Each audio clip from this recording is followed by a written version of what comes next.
how about the risks? Dean, where do you perceive the risks for investors at the moment? So let's talk a little bit about the upcoming U.S. election because some people view that as being a risk depending on which area of the market you're focused.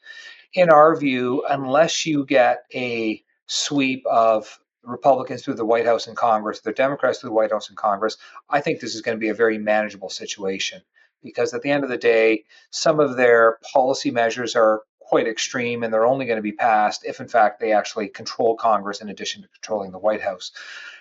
Having said all that, even if you do get a sweep, I think the types of businesses we own in our portfolio are actually going to be, very well positioned because they're mature businesses. They're generating high levels of cash flow. Those dividends are going to be unimpeded.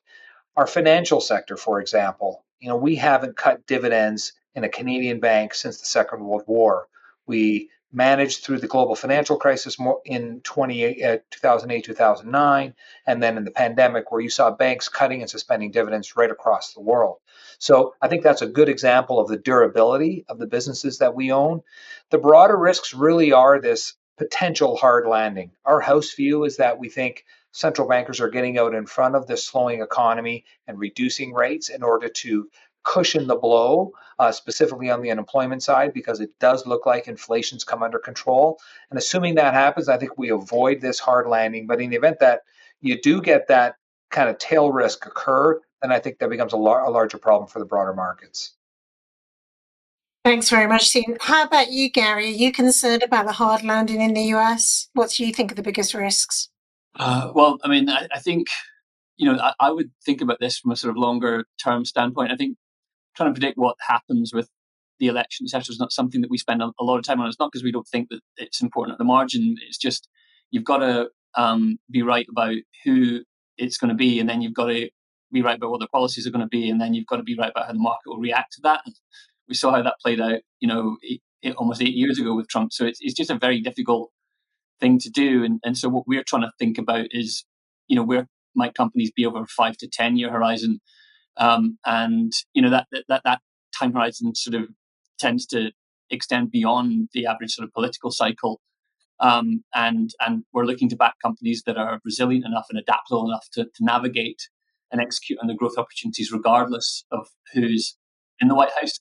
I would say, from a long-term standpoint, biggest risk to investors, other than trying to time the market, which is something that I think is very difficult to do and can often cause investors to have much worse outcomes than simply buying and holding, potentially on the cusp of quite a major change in the economy. And I think they're on the other side of this, that we're going to realize a lot of companies that looked safe going into it weren't actually safe.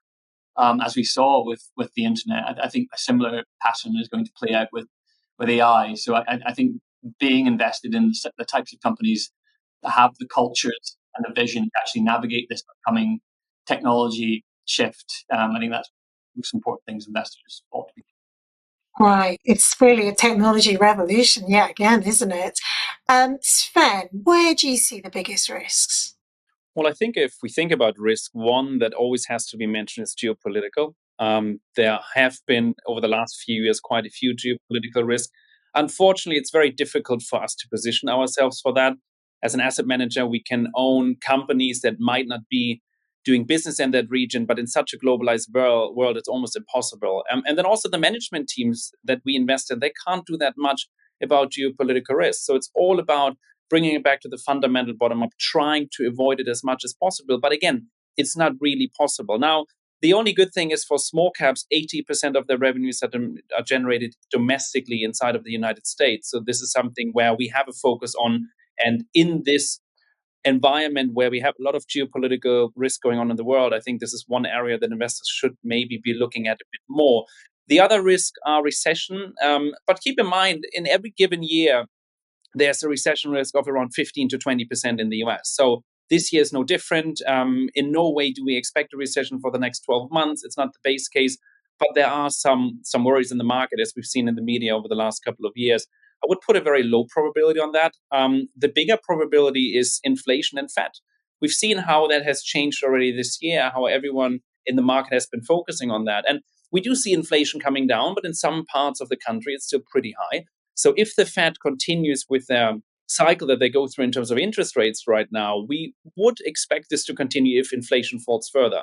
But if we end up in an environment going into next year where inflation is higher, maybe the Fed doesn't have to cut as much. So that could then spook the markets as well. I leave the politics side out of it because I think it was answered already, but obviously this is something that we're monitoring as well.